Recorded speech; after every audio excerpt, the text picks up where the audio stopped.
Let's show how to input some data into our system.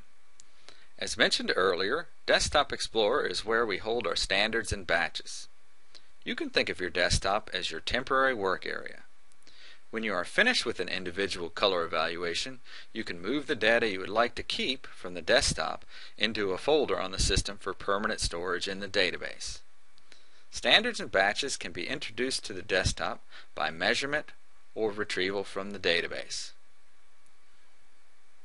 We will now measure in a standard and a batch.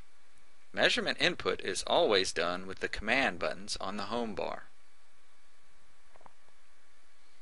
To measure the standard, place your instrument on the sample, making sure the sample completely covers the hole in the nose cone, and press the standard INST button. Do not move the instrument while the blue light is on. After the selection, you will receive a dialog box to input the standard name. Input the name and press OK. The instrument then measures the standard and places it on the Desktop Explorer. The standard is highlighted and the standard data is now shown in the data grid. To measure a batch, place the instrument on the sample and press the BAT INST button. By default, the system is set up to auto-name and auto-number the batch, so it will not ask for a batch name. To store the blue standard and its batch, use the corresponding buttons on the command group. When storing a color standard or batch, the user can select an existing folder or create a new folder. To create a new folder, right-click on the DCI root folder and select New Folder. Type in the name of the new folder and store your sample in it. Repeat the procedure for the batch.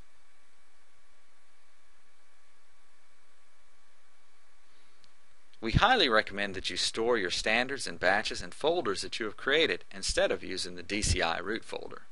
Storing data into the DCI folder could cause undesired duplicates.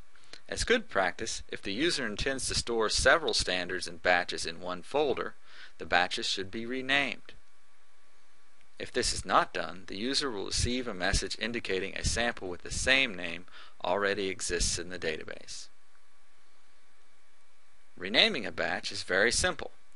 Right-click on the batch name and select the Rename Batch option.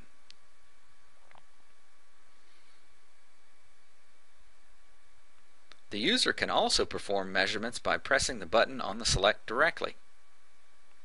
To enable this option, press the Remote button in the instrument group. In the example, we are measuring a standard using the select unit directly.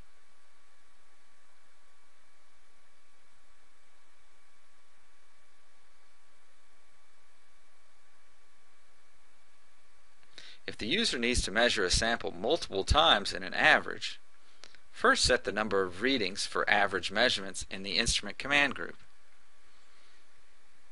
Then set the instrument condition by selecting the Instrument Average option from the drop-down list.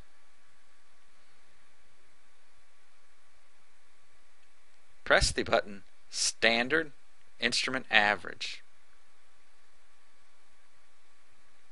Type in the name of your standard and click OK.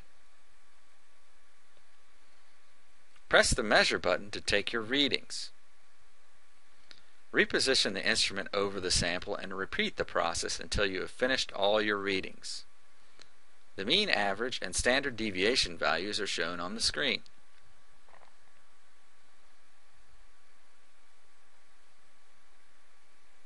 The measure buttons for the standard and batch can also be used to manually input data. Clicking on the little arrow with the button allows for other input options such as LAB or LCH coordinates, XYZ values, and more. Let's now retrieve another standard from the database using the command buttons. Once the standard is retrieved and visible on Desktop Explorer, we can retrieve multiple batches. Use the button to retrieve batch from the command group. We have the ability to choose one or multiple batches by holding the left mouse button down if they are sequential, or using the Control key to select them if they are non-sequential.